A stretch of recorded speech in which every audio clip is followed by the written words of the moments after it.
నగర అభివృద్ధిలో భాగంగా గ్రేటర్ హైదరాబాద్ మున్సిపల్ ఇటీవలే 3 కార్పొరేషన్లుగా విభజించిన రేవంత్ రెడ్డి నేతృత్వంలోని కాంగ్రెస్ సర్కార్ అప్పుల విషయంలో కూడా కీలక నిర్ణయం తీసుకుంది.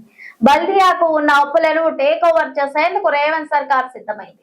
జిహెచ్ఎంసీకి 4780 కోట్ల అప్పులు ఉండగా వాటిని రాష్ట్ర ప్రభుత్వమే తీసుకొని చెల్లించేందుకు కసరత్తులు చేస్తోంది. హైదరాబాద్ నగర అభివృద్ధిలో భాగంగా గ్రేటర్ హైదరాబాద్ మున్సిపల్ కార్పొరేషన్ ను ఇటీవలే 3 కార్పొరేషన్లుగా విభజించిన రేవంత్ రెడ్డి నేతృత్వంలోని కాంగ్రెస్ సర్కార్ అప్పుల విషయంలో కూడా కీలక నిర్ణయం తీసుకుంది.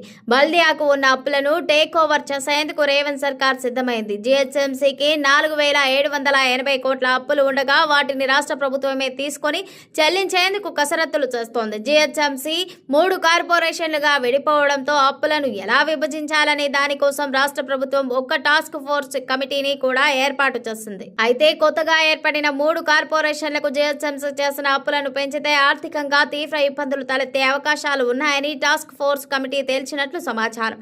అందుకే ఆ అప్పులన్నింటికి బాధ్యతను ప్రభుత్వమే తీసుకొని చెల్లించేందుకు చర్యలు తీసుకోనున్నట్లు అధికార వర్గాల ద్వారా తెలుస్తోంది. హైదరాబాద్ నగరం రోజుకు భారీగా విస్తరిస్తుండటంతో పెరిగిన అవసరాల మేరకు మౌలిక వసతులు కల్పించడంలో గత కొంతకాలంగా జిహెచ్ఎంసీకి తలకు మించిన భారంగా మారింది. మరీ ముఖ్యంగా 2014లో రాష్ట్రం విడిపోయిన తర్వాతి నుంచి హైదరాబాద్ మహానగరంగా అభివృద్ధి చెందుతోంది.